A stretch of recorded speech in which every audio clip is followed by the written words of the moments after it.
Hello everyone, ज़ालोस्टार forex education में आप सभी का स्वागत है।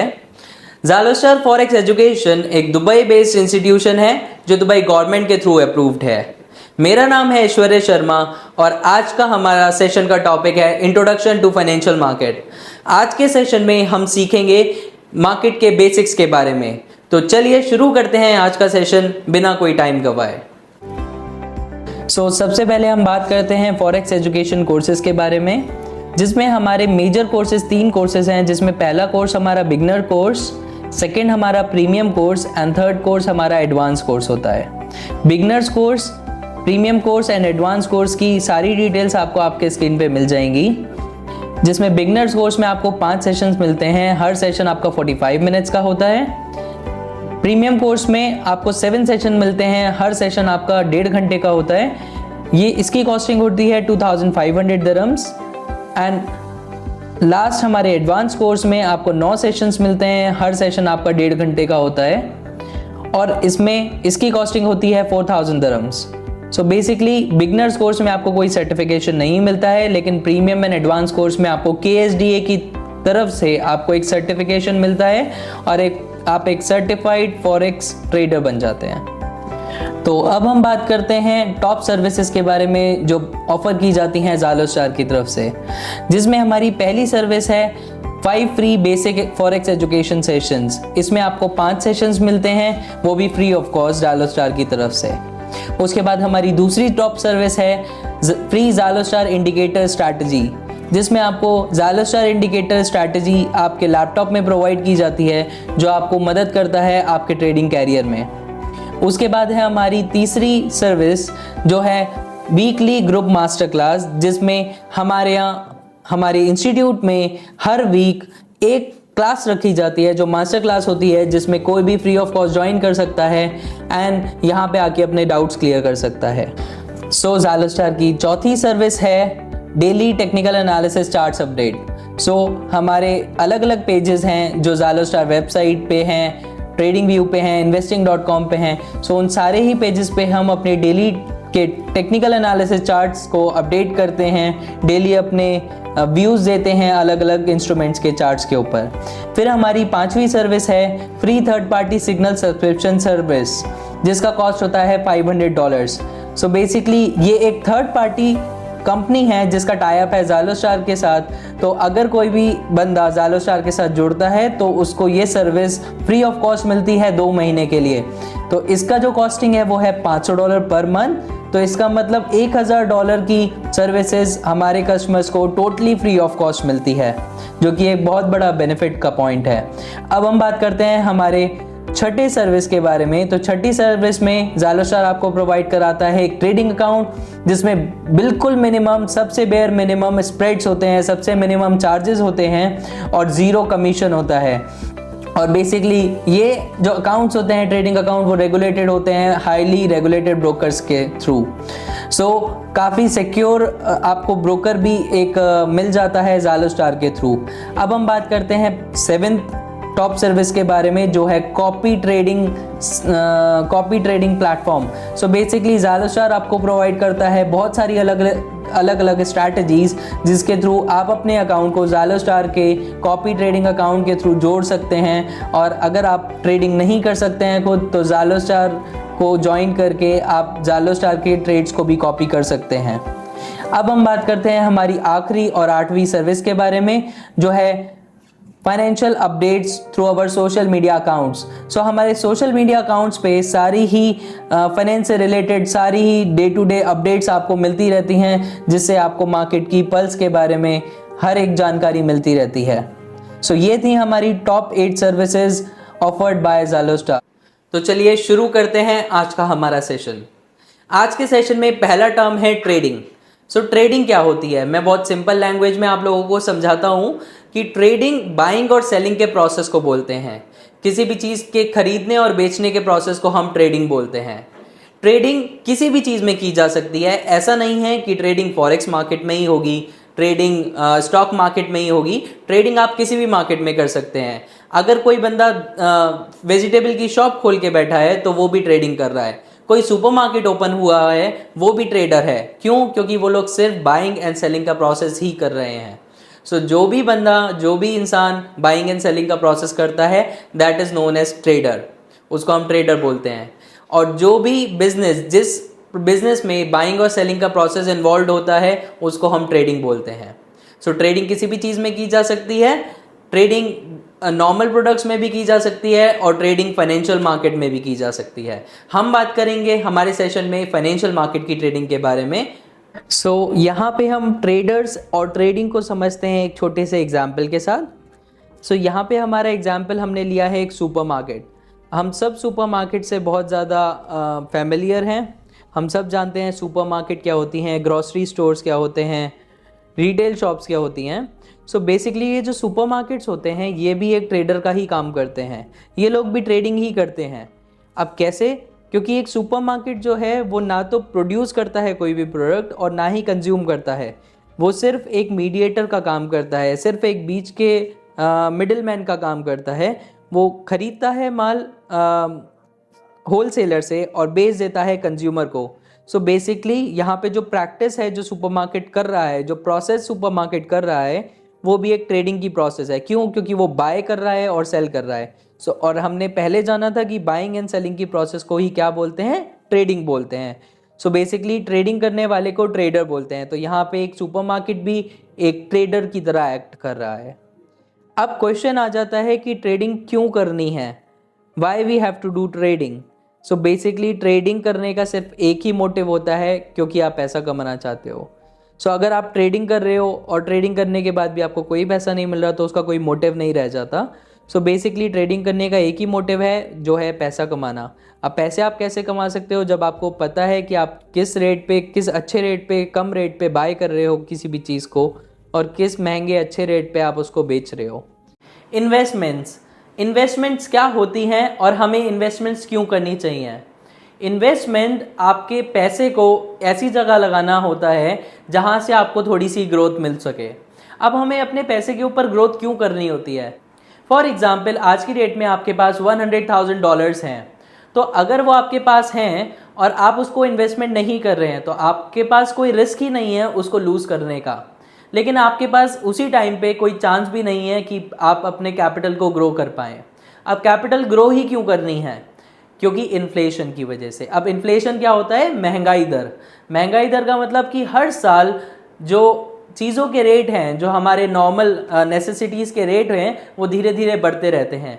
कभी इन्फ्लेशन रेट 8% होता है सालाना, कभी 6% होता है, कभी 9% होता है। डिपेंड करता है कि कंट्री की कंडीशन कैसी चल रही है। तो अगर धीरे धीरे चीज़ों का रेट महंगा होता जा रहा है और आपका जो पैसा है वो $100,000 का $100,000 ही है, तो इसका मतलब धीरे धीरे आपका पैसा जो है उसकी वैल्यू कम होती जा रही है। आपका बैंक जो होता है वो आपको आप ही का पैसे के ऊपर रिटर्न क्यों देता है, इंटरेस्ट क्यों देता है? वो इसलिए देता है जिससे कि आप अपने इन्वेस्टमेंट के ऊपर इन्फ्लेशन को बीट कर पाएँ। आपका जैसे 6% का अगर इन्फ्लेशन चल रहा है, हर साल किसी चीज़ का रेट 6% से बढ़ रहा है, तो उसी टाइम पे जो आपके मनी की वैल्यू है उस पर आपको आपका बैंक 6% के आसपास का रिटर्न देता है। इसी तरीके से आपका बैंक जो है वो आपको इंटरेस्ट दे के आपका इन्फ्लेशन बीट करने की कोशिश करता है।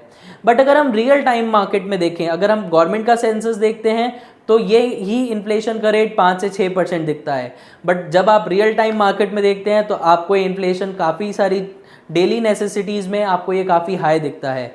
कभी कभी इन्फ्लेशन 10% भी पहुंचता है। अगर आपको 10% इन्फ्लेशन का सामना करना पड़ रहा है और आपको आपका बैंक दे रहा है सिर्फ 6% का रिटर्न, उस केस में 4% आपका मनी हर साल डेप्रिशिएट होता जा रहा है। आप अपना पैसा बैंक में भी रखा हुआ है अगर आपने, और आपका पैसा हर साल 6 महीने हर साल 6% का रिटर्न दे रहा है, तब भी आपको 4% का मनी डेप्रिशिएशन फेस करना पड़ रहा है। ऐसे केसेस में लोग ऐसे अपॉर्चुनिटीज़ ढूंढते हैं जहां पे वो इस तरीके से इन्वेस्टमेंट कर पाएँ कि वो इन्फ्लेशन को बीट कर पाएँ, कि वो इन्फ्लेशन अगर 10% है तो उनको जो रिटर्न है वो सालाना 10% से ज़्यादा या 10% के जितना मिल पाए। इसी इन्वेस्टमेंट पर्पस को लेके लोग अलग अलग फाइनेंशियल मार्केट में अपना इन्वेस्टमेंट्स लेके आते हैं। यही एक मेजर रीज़न है कि लोग इन्वेस्ट करते हैं फाइनेंशियल मार्केट में, क्योंकि फाइनेंशियल मार्केट एक बहुत अच्छी अपॉर्चुनिटी होता है अपने पैसे की ग्रोथ करने के लिए। आज के हमारे सेशन में हमने वर्ड यूज़ किया फाइनेंशियल मार्केट। अब फाइनेंशियल मार्केट क्या होता है? फाइनेंशियल मार्केट वो मार्केट है जहाँ पे आप फाइनेंस से रिलेटेड इंस्ट्रूमेंट्स में ट्रेडिंग कर सकते हैं। जैसे फॉर एग्जांपल, जब आप एक सुपरमार्केट जाते हैं तो सुपरमार्केट में हर एक तरीके के प्रोडक्ट का एक अलग सेक्शन होता है। वेजिटेबल्स का अलग सेक्शन, एफएमसीजी का अलग सेक्शन। सो ऐसे ही फाइनेंशियल मार्केट में भी अलग अलग तरीके के इंस्ट्रूमेंट्स के लिए अलग अलग सेगमेंट्स होते हैं। सो इन सेगमेंट्स के बारे में मैं आपको इनके नाम बताता हूँ और फिर हम एक एक करके इनके बारे में समझेंगे कि ये क्या सेगमेंट्स हैं। सो इन सेगमेंट्स के नाम हैं commodity market, forex market, stock market, index market and cryptocurrency market. So ये 5 सेगमेंट्स हैं हमारे अलग अलग। चलिए एक एक करके इनके बारे में जानते हैं। सो सबसे पहला मार्केट होता है हमारा कमोडिटी मार्केट।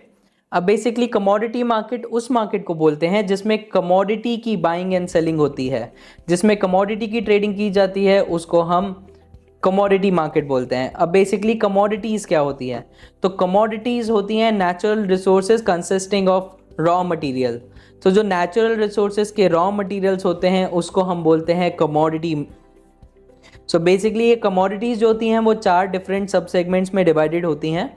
इनके बारे में हम जानेंगे कि जितने भी मेटल्स होते हैं, जितने भी हमें नेचर से मेटल्स मिलते हैं, वो सारे के सारे नेचुरल रिसोर्सेज होते हैं। अब जो मेटल्स होते हैं वो मेजरली 2 सब सेगमेंट्स में डिवाइडेड होते हैं, जिसमें पहला होता है प्रीशियस मेटल्स। सो वो सारे मेटल्स जिनके रेट हाई होते हैं, जिनके प्राइस हाई होते हैं, वो प्रीशियस मेटल में आते हैं, जैसे कि गोल्ड, सिल्वर। जितने भी चीप मेटल्स होते हैं वो सारे के सारे हमारे बेस मेटल्स की सब कैटेगरी में आते हैं, जैसे कि कॉपर, लेड, जिंक, एल्यूमिनियम। उसके बाद आता है हमारा एनर्जी सब सेगमेंट। एनर्जी सब सेगमेंट में वो प्रोडक्ट्स आते हैं, वो नेचुरल रिसोर्सेज आते हैं जिससे हमें एनर्जी मिलती है, जैसे कि crude oil, Brent oil, natural gas. जो crude oil and Brent oil होता है वो रॉ फॉर्म होता है पेट्रोल एंड डीजल का। उसके बाद हमारा चौथा सब सेगमेंट होता है एग्रो। एग्रो वो नेचुरल रिसोर्सेज होते हैं जो हम एग्रीकल्चर से हम लोगों को प्रोवाइड किए जाते हैं, जैसे कि कॉटन, कॉफ़ी, जूट, राइस, ये सब। ठीक है। सो ये सारा एक छोटा सा ब्रीफ डिस्क्रिप्शन था एक कमोडिटी मार्केट का। अब हम आते हैं हमारे दूसरे तरीके के मार्केट में, जो कि है फॉरेक्स मार्केट। अब फॉरेक्स मार्केट क्या होता है? फॉरेक्स मार्केट एक करेंसी मार्केट होता है। अब करेंसी मार्केट में क्या ट्रेडिंग कर सकते हैं? फॉर एग्जांपल, आप रहते हैं यूएई में और आपका जो होम कंट्री है वो इंडिया है। सो बेसिकली आप जब भी इंडिया पैसे भेजते हैं तो आप पैसे भेजते हैं दिरहम्स में और आपको इंडिया में पैसे रिसीव होते हैं आईएनआर में। सो इसका मतलब आप क्या कर रहे हैं? एईडी दिरहम्स को बेच के आईएनआर खरीद रहे हैं। तो मतलब आप बाइंग एंड सेलिंग का प्रोसेस कर रहे हैं। अब जब भी आप पैसे इंडिया भेजते हैं तो एक करेंसी एक्सचेंज रेट आपको मिलता है, जैसे कि 1 दिरहम बराबर है 21.50 रुपीज़ के, या फिर 1 दिरहम बराबर है 22 रुपीज़ के। सो वो आपका फॉरेक्स पेयर का रेट होता है। वो कौन से फॉरेक्स पेयर का रेट होता है? एईडी आईएनआर का। एईडी दिरहम वर्सेस आईएनआर का रेट है 22 रुपये। सो ऐसे ही जैसे एक एग्जांपल मैंने आपको दिया एईडी आईएनआर, वैसे ही बहुत सारे करेंसी पेयर्स होते हैं जिनके रेट जो होते हैं वो हर सेकंड चेंज हो रहे होते हैं। तो जैसे अगर आज एईडी आईएनआर का रेट 22 रुपये है तो हो सकता है अभी 10 मिनट बाद ही इसका रेट 22.10 हो जाए। सो ये जो रेट्स होते हैं करेंसी पेयर्स के, ये बार बार बदलते रहते हैं, हर सेकंड में इनके रेट्स में फ्लक्चुएशंस आता है। तो जैसे मैंने आपको एग्जांपल दे दिया एईडी आईएनआर का, ऐसे बहुत सारे करेंसी पेयर्स होते हैं जिसमें major, cross and exotic pairs होते हैं, जैसे कि GBP JPY, GBP USD, New Zealand US dollars. So ऐसे बहुत सारे करेंसी पेयर्स होते हैं। तो जब भी हम बात करते हैं करेंसी मार्केट की तो उसका मतलब होता है हम बात कर रहे हैं फॉरेक्स मार्केट में ट्रेडिंग करने की। सो ये था एक छोटा ब्रीफ डिस्क्रिप्शन फॉरेक्स मार्केट में। फिर हम आ जाते हैं हमारे तीसरे मार्केट में, जो है स्टॉक मार्केट। अब स्टॉक मार्केट वो मार्केट होता है जिसमें आप किसी भी कंपनी के स्टॉक्स या किसी भी कंपनी के शेयर्स में ट्रेडिंग कर सकते हैं। अब स्टॉक्स क्या होते हैं? स्टॉक्स उस कंपनी की छोटी छोटी हिस्सेदारी को बोलते हैं। अब जैसे कि हर एक कंट्री में उसका अपना एक स्टॉक मार्केट होता है, तो हर एक कंट्री की कंपनीज जो होती हैं वो उस स्टॉक मार्केट के अंदर लिस्टेड होती हैं। अब जैसे हम बात करते हैं यूएसए की स्टॉक मार्केट, तो यूएसए की स्टॉक मार्केट में आपको वो सारे शेयर्स मिलेंगे जो कंपनियां यूएसए में बेस्ड हैं। तो जैसे अगर मैं बात करूं एप्पल की, तो एप्पल कंपनी यूएसए की है तो वो आपको मिलेगी यूएसए के स्टॉक मार्केट में। अगर मैं बात करूं टाटा मोटर्स की, तो टाटा मोटर इंडिया की है तो वो आपको मिलेगी इंडिया के स्टॉक मार्केट में। सो ऐसे हर कंट्री में एक या एक से ज़्यादा स्टॉक मार्केट्स होते हैं और उन स्टॉक मार्केट्स में अलग अलग कंपनियों के शेयर लिस्टेड होते हैं। सो ये था एक छोटा सा डिस्क्रिप्शन स्टॉक मार्केट के ऊपर। अब हम आ जाते हैं इंडेक्स मार्केट के ऊपर। अब चौथा मार्केट हमारा होता है इंडेक्स मार्केट। अब बेसिकली इंडेक्स मार्केट है क्या? इंडेक्स मार्केट एक एवरेज मार्केट है पूरे कंप्लीट स्टॉक मार्केट का। ये काफ़ी हद तक रिलेटेड होता है स्टॉक मार्केट से। ये एक एवरेज है पूरे स्टॉक मार्केट का। फॉर एग्जांपल, अगर आप एग्ज़ाम्स देने जाते हो और आपको 8 आपके एग्ज़ाम्स हुए हैं और 8 एग्ज़ाम्स में आपका जो रिज़ल्ट आता है और आपसे कोई पूछता है आपका रिज़ल्ट कितना आया, तो आप उसको ये थोड़ी बताते हो कि मेरे इंग्लिश में 50 आए, हिंदी में मेरे इतने आए, मेरे इंग्लिश में इतने आए। आप सिंपली अपना एक परसेंटेज निकालते हो, एक एवरेज निकालते हो मार्क्स का और आप बता देते हो कि मेरे 95% आए या मेरे 82% आए। सो ये जो नैस्डैक, ये जो आपका इंडेक्स है, बेसिकली इंडेक्स भी आपका एक एवरेज है कंप्लीट स्टॉक मार्केट का। तो अगर हम बात करें कि इंडिया में एक स्टॉक मार्केट है नेशनल स्टॉक एक्सचेंज, एनएससी। सो ये जो नेशनल स्टॉक एक्सचेंज है, हमें पता कैसे चलेगा कि ये ग्रो हो रहा है या फिर इसकी जो ग्रोथ है वो माइनस में जा रही है? सो इसके लिए इसका एक एवरेज होता है जो टॉप 50 कंपनियों का एवरेज होता है, जिसका नाम होता है निफ्टी 50। सो अगर इन टॉप 50 कंपनियों में जितनी भी कंपनीज आती हैं, अगर उनमें से ज़्यादातर कंपनियों के शेयर्स के रेट बढ़ते हैं तो निफ्टी 50 का भी रेट बढ़ता है। अगर ज़्यादातर कंपनियों के रेट गिरते हैं तो निफ्टी 50 का भी रेट गिरता है। ऐसे ही यूएसए में अलग अलग स्टॉक मार्केट्स हैं। जैसे एक स्टॉक मार्केट है नैस्डैक 100। सो इस नैस्डैक 100 में टॉप की 100 टेक्नोलॉजी कंपनीज आती हैं यूएसए की। सो अगर इन टॉप 100 कंपनीज में से ज़्यादातर कंपनियों के शेयर्स का रेट बढ़ता है तो इस नैस्डैक 100 का भी रेट बढ़ता है। अगर इन 100 टेक कंपनीज में से ज़्यादातर कंपनियों का शेयर का रेट गिरता है तो फिर नैस्डैक 100 का भी रेट गिरता है। सो बेसिकली एक एवरेज है टॉप कंपनीज का। ज़्यादातर इन्वेस्टर्स जो होते हैं वो इंडेक्स मार्केट में इन्वेस्टमेंट करना ज़्यादा पसंद करते हैं। तो अगर कोई बंदा है जिसको इन्वेस्टमेंट करना है, ज़्यादा हाई रिटर्न्स नहीं चाहिए, कंसिस्टेंट रिटर्न्स चाहिए, सो इंडेक्स मार्केट उसके लिए सबसे बेस्ट ऑप्शन होता है इस मार्केट में ट्रेडिंग करने के लिए, इन्वेस्टमेंट्स करने के लिए। सो अब हम आ जाते हैं आपके 5वें मार्केट पे, जो है क्रिप्टो करेंसी मार्केट। सो अब क्रिप्टो करेंसी मार्केट एक डिजिटल करेंसी मार्केट है जो कि बेस्ड होता है ब्लॉकचेन टेक्नोलॉजीज़ के ऊपर। अभी क्रिप्टो करेंसीज जो हैं ये भी दूसरी करेंसीज़ की तरह सेम करेंसीज होती हैं, बस इसमें डिफरेंस ये होता है कि ये इनटैंजिबल होती हैं, ये एक डिजिटल करेंसी होती हैं और ये किसी भी गवर्नमेंट के थ्रू ऑथराइज या रेगुलेटेड नहीं होती हैं। जैसे फॉर एग्जांपल कि अगर मैं बात करूँ यूएसए डॉलर्स कौन बनाता है और कौन रेगुलेट करता है, तो सिंपल सा है कि यूएस गवर्नमेंट। दिरहम्स कौन बनाता है, कौन रेगुलेट करता है? UAE government. Rupees, Indian rupees कौन रेगुलेट एंड ऑथराइज करता है? Indian government. सो ऐसे ही क्रिप्टो करेंसी कोई एक गवर्नमेंट या कोई एक देश रेगुलेट या ऑथराइज नहीं करता है। अगर आप अपने घर पे भी चाहें तो आप अपने घर पे भी क्रिप्टो करेंसीज बना सकते हैं, बट उसकी एक कॉस्टिंग होती है। सो बेसिकली क्रिप्टो करेंसी आप डिसेंट्रलाइज एंड सेंट्रलाइज नेटवर्क किसी के भी ऊपर आप ट्रेडिंग कर सकते हैं। सो बेसिकली ये एक बहुत नया मार्केट है पूरे फाइनेंशियल मार्केट के लिए। सो बाकी जितने भी हमने मार्केट्स के बारे में बात करी वो सारे के सारे काफ़ी पुराने मार्केट हैं, कोई 50 साल पुराना, कोई 100 साल पुराना, और कमोडिटीज़ मार्केट की बात करें तो हज़ारों साल पुराने। लेकिन जो क्रिप्टो करेंसी मार्केट है वो अभी बस 15-17 साल ही पुराना है। सो इसमें काफ़ी ज़्यादा आपको वॉलेटिलिटी देखने को मिल जाती है।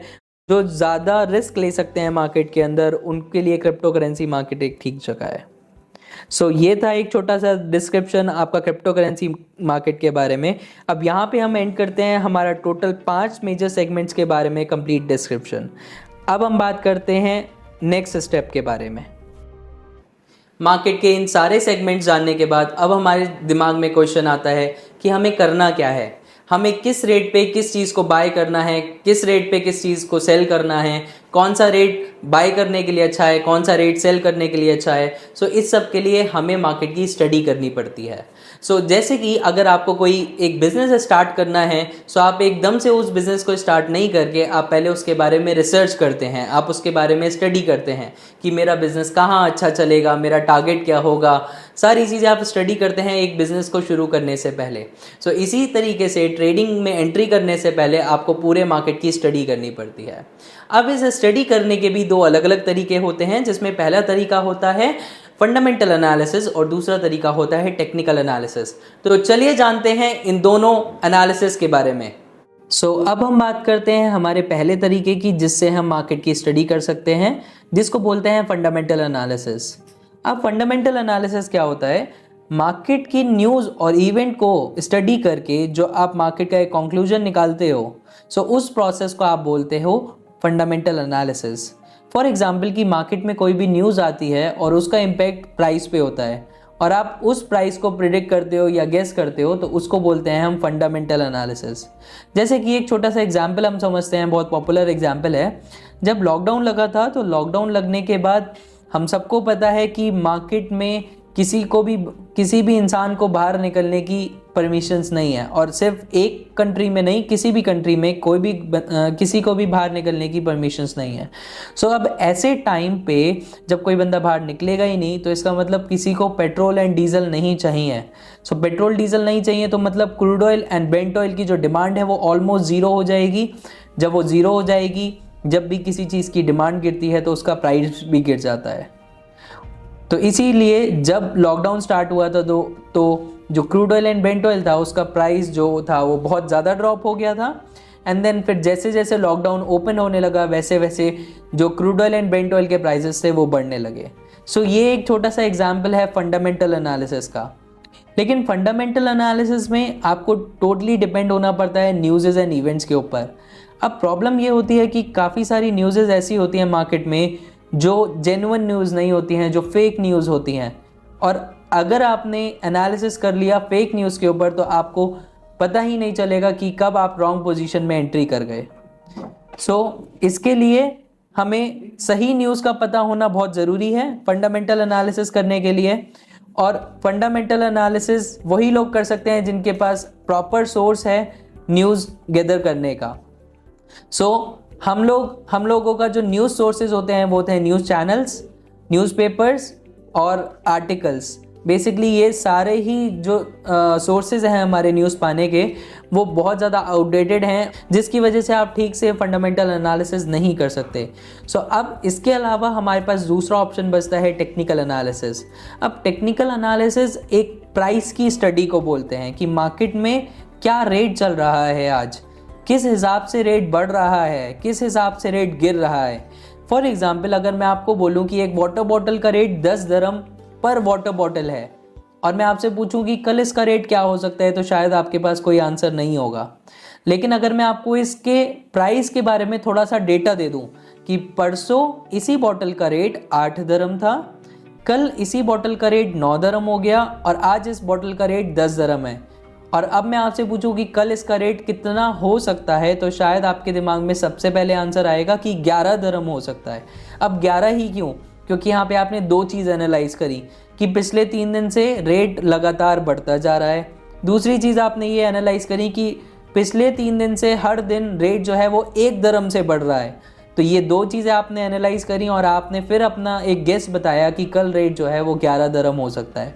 बेसिकली आपने प्राइस की स्टडी करी कि प्राइस बढ़ रहा है या गिर रहा है। बढ़ रहा है तो किस फॉर्मेशन से बढ़ रहा है, और गिर रहा है तो किस फॉर्मेशन से बढ़ रहा है। इसी को हम बोलते हैं टेक्निकल एनालिसिस। टेक्निकल एनालिसिस थोड़ा सा और कॉम्प्लेक्स होता है, ये मैंने आपको एक बहुत ही सिंपल एग्जाम्पल के साथ समझाया है। इसको हम थोड़े से और कॉम्प्लेक्स वे में पढ़ेंगे। और टेक्निकल एनालिसिस में हम लोग प्राइस की स्टडी करते हैं, तो जितना ज़्यादा से ज़्यादा हमें डेटा मिलेगा प्राइस का कि कल प्राइस कितना था, कल शाम को कितना था, सुबह कितना था, दोपहर को कितना था, उतना हमारे लिए बेनिफिशियल होता है। अब इतने सारे डेटा को अरेंज कैसे किया जाए, याद कैसे रखा जाए, तो उन डेटास को ऑलरेडी फीड करने के लिए, उन डेटास को अरेंज करने के लिए हम चार्ट्स का यूज़ करते हैं।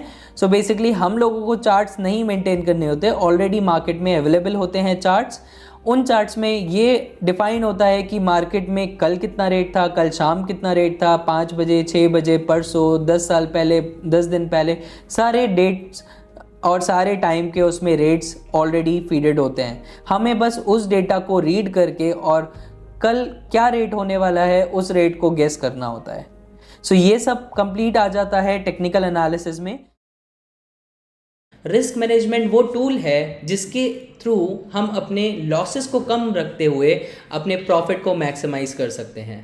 अब आपने बहुत सारी जगह देखा होगा कि लोग बहुत अच्छे ट्रेडर होते हैं बट वो फिर भी पैसे लूज़ कर जाते हैं, या फिर वो एक अच्छे ट्रेडर नहीं बन पाते, वो प्रॉफिटेबल ट्रेडर नहीं बन पाते। अब आप ट्रेडिंग अच्छी कर लेते हो लेकिन प्रॉफिट में नहीं आ पा रहे हो तो ट्रेडिंग करने का फ़ायदा ही क्या। इसी प्रॉब्लम के लिए हम लोग यूज़ करते हैं रिस्क मैनेजमेंट। हम लोगों को रिस्क मैनेजमेंट करना पड़ता है जिससे कि हमारा लॉस कम से कम हो और हमारा प्रॉफिट ज़्यादा से ज़्यादा हो। यही इसी टॉपिक के ऊपर पूरा रिस्क मैनेजमेंट बना हुआ है। अब रिस्क मैनेजमेंट करने के 4 अलग अलग तरीके होते हैं जिसमें मैं आपको इन सब के नेम्स बताता हूँ और फिर उसके बाद हम एक मेजर टॉपिक पे आज का हमारा सेशन करेंगे। रिस्क मैनेजमेंट जो है 4 उसके करने के तरीके हैं: risk reward ratio, dollar cost averaging, diversification and money management. आज का हमारा जो टॉपिक रहेगा वो रहेगा रिस्क रिवॉर्ड रेशियो के ऊपर। बाकी के जो 3 तरीके हैं, डॉलर कॉस्ट एवरेजिंग, डाइवर्सिफिकेशन और मनी मैनेजमेंट, ये सारे हमारा पढ़ाया जाएगा प्रीमियम एंड एडवांस कोर्सेज में। आज का हमारा टॉपिक रहेगा रिस्क रिवॉर्ड रेशियो। तो चलिए बात करते हैं रिस्क रिवॉर्ड रेशियो की। रिस्क रिवॉर्ड रेशियो एक वो रेशियो होता है जिसमें आप कितने पैसे अपने रिस्क कर सकते हो और कितने पैसे आप कमाना चाहते हो, ये चीज़ जिस पे डिपेंड करती है। फॉर एग्ज़ाम्पल, अगर आपने एक ट्रेड लिया और आपकी कैपेसिटी है सिर्फ और सिर्फ इस ट्रेड में $10 लूज़ करने की, तो मतलब आप $10 का रिस्क ले सकते हो और उसी सेम टाइम में सेम ट्रेड में आप चाहते हो कि आप इस ट्रेड से $10 का प्रॉफिट कमा लो। तो रिस्क आप ले रहे हो $10 का और प्रॉफिट भी आप बनाना चाहते हो $10 का, तो आपका रिस्क हो गया $10 और रिवॉर्ड हो गया $10। तो इसका मतलब दोनों इक्वल हैं, तो इसका मतलब रिस्क एंड रिवॉर्ड रेशियो 1:1। अब जैसे मान लीजिए कि आपने कोई भी ट्रेड किया, अब आप उसमें गंवाने के लिए तैयार हैं, पैसे लूज़ करने के लिए तैयार हैं $10, लेकिन आप कमाना चाहते हैं $20। यहाँ पे जो रिस्क रिवॉर्ड रेशियो होगा वो 1:2 हो जाएगा। ऐसे आप बहुत सारे अलग अलग रिस्क रिवॉर्ड रेशियो ले सकते हैं, जैसे कि आपके स्क्रीन पे दिए हुए एग्जाम्पल में गिवन है 1:7 का रिस्क रिवॉर्ड रेशियो। इसका मतलब अगर आप कोई भी ट्रेड लेते हैं और आप $1 लूज़ करना चाहते हैं और उस डॉलर के अगेंस्ट आप गेन करना चाहते हैं $7, इसका मतलब ये हो जाता है 1:7 का रिस्क रिवॉर्ड रेशियो। अगला आपका एग्जाम्पल है 1:3 का रिस्क रिवॉर्ड रेशियो।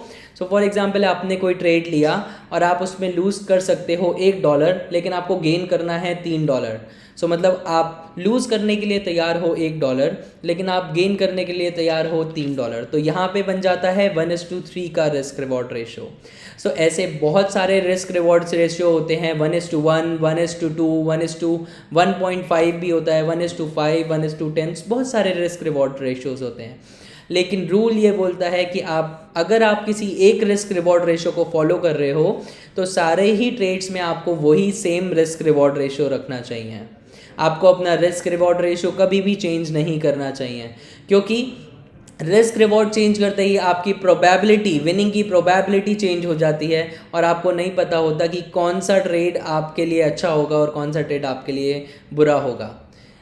अब हम बात करते हैं थोड़ी सी प्रोबेबिलिटी के बारे में और फिर उसके बाद जानेंगे एक छोटा सा एग्जाम्पल से कि प्रोबेबिलिटी कैसे मदद करती है हमें कंसिस्टेंट बनाने में।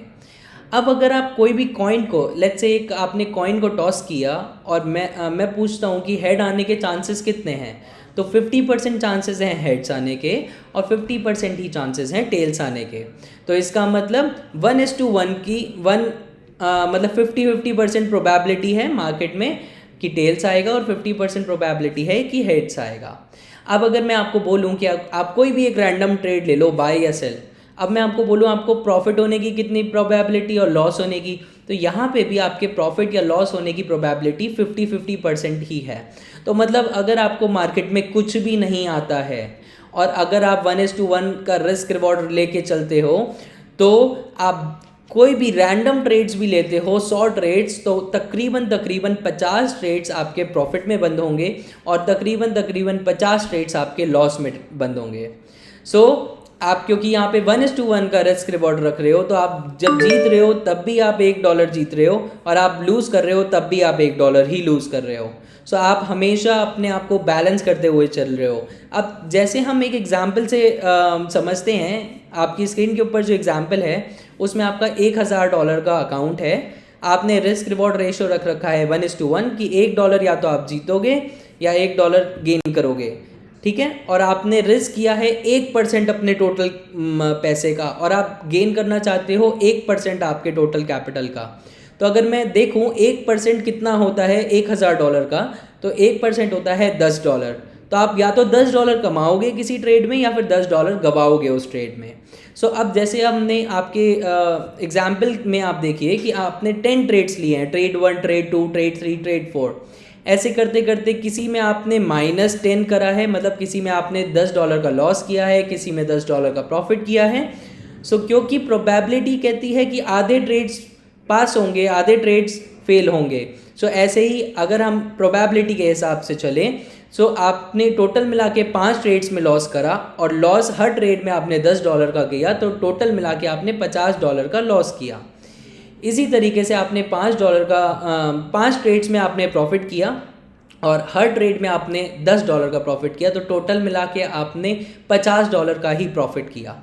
सो नेट में अगर आपका देखें तो आप 0-0 रहते हैं। तो इसका मतलब अगर आपको मार्केट में कुछ भी नहीं आता है, आपको बस इतना पता है कि 1:1 का रिस्क रिवॉर्ड है, मेरे को इसको नहीं छोड़ना है, तब भी at the end of the day आप कोई भी रैंडम ट्रेड लीजिए, बाय सेल कुछ भी एनीथिंग, आप तब भी अगर आप 100 ट्रेड्स के बाद देखेंगे तो आपके आधे ट्रेड्स लगभग प्रॉफिट में बंद हुए होंगे और आधे ट्रेड्स लॉस में बंद हुए होंगे। सो इसका मतलब रिस्क रिवॉर्ड रेशियो जो है वो आपको सेव करने में बहुत इंपॉर्टेंट रोल प्ले करता है। ये बात हुई प्रोबेबिलिटी की। अब हम बात करते हैं एक्यूरेसी की। सो अब जैसे मैंने आपको बताया प्रोबेबिलिटी बोलती है कि 50% तो सही होंगे ही होंगे, ठीक है। अब हम एक्यूरेसी की बात करते हैं। जब हम इतनी सारी नॉलेज गेन करते हैं, जब हम टेक्निकल एनालिसिस के बारे में पढ़ते हैं, जब हम डेटा को रीड करने के बारे में पढ़ते हैं, जब इतनी मार्केट की नॉलेज लेते हैं तो हमें कुछ तो मार्केट की नॉलेज इससे मिली ही होगी। सो इस नॉलेज को यूज़ करके हम हमारे जो गेस हैं हम उसको और ज़्यादा एक्यूरेट बनाते हैं। और अगर आपकी एक्यूरेसी सिर्फ 70% भी पहुंच जाती है, जो कि अप टू द मार्क है, सो आप यहाँ पे मार्केट से काफ़ी अच्छा रिटर्न निकाल सकते हैं। अब 70% एक्यूरेसी का मतलब ये है कि अगर आपने 10 ट्रेड्स लिए, उसमें से 7 ट्रेड्स आपके पास हो गए और 3 ट्रेड्स आपके फेल हो गए। अब अगर 7 ट्रेड आपके पास होते हैं, तो अब जो आपकी स्क्रीन के ऊपर एग्जाम्पल दे रखा है वो इसी चीज़ का एग्जाम्पल है। अब टोटल आपने ट्रेड्स लिए 10 ट्रेड्स, जिसमें से 7 ट्रेड आपके हुए प्रॉफिट में बंद और हर ट्रेड में आपने कमाए $10। तो टोटल मिला के आपने कमा लिए $70 और आपने उसी टाइम पे 30% ट्रेड्स में लॉस भी किया, लेकिन इसका मतलब 3 ट्रेड्स में आपने लॉस किया और हर ट्रेड में जिसमें आपने लॉस किया, हर एक ट्रेड का मतलब है $10 का लॉस। सो आपने टोटल मिला के $30 का लॉस किया। सो अगर इसका मैं टोटल करूं तो आपने टोटल $70 का प्रॉफिट किया और $30 का लॉस किया। अगर आप इसका नेट देखते हैं तो आपका $40 का आपने प्रॉफिट किया है इसमें। सो इस तरीके से अगर आप सिर्फ फॉलो करते हैं 1:1 का रिस्क रिवॉर्ड रेशियो और आपकी एक्यूरेसी लेवल 70% चली जाती है। 70% मतलब एक on an average, it's an average accuracy. अगर आप 70% एक्यूरेसी को टच कर जाते हैं, सो आप यहाँ पे मार्केट में एक अच्छा रिटर्न कमा सकते हैं। सो इस लास्ट टॉपिक के साथ हम ख़त्म करते हैं आज का हमारा इंट्रोडक्शन सेशन। इस सेशन के साथ आप रजिस्टर कर सकते हैं ज़ालोस्टार के साथ और ज़ालोस्टार के साथ बन सकते हैं एक एक्टिव ट्रेडर, क्योंकि जितनी भी सारी मैंने आपको सर्विसेज बताई थी वो सारी की सारी एक एक्टिव ट्रेडर को मिलती हैं ज़ालोस्टार की तरफ से। ज़ालोस्टार अवेलेबल है सारे ही सोशल मीडिया प्लेटफॉर्म्स पे, LinkedIn, Facebook, Instagram, TikTok, everywhere. So आप हमें हर जगह फॉलो, सब्सक्राइब एंड ज्वाइन कर सकते हैं, जहां से मिलेगी आपको मार्केट की हर एक update. Thank you so much, have a nice day.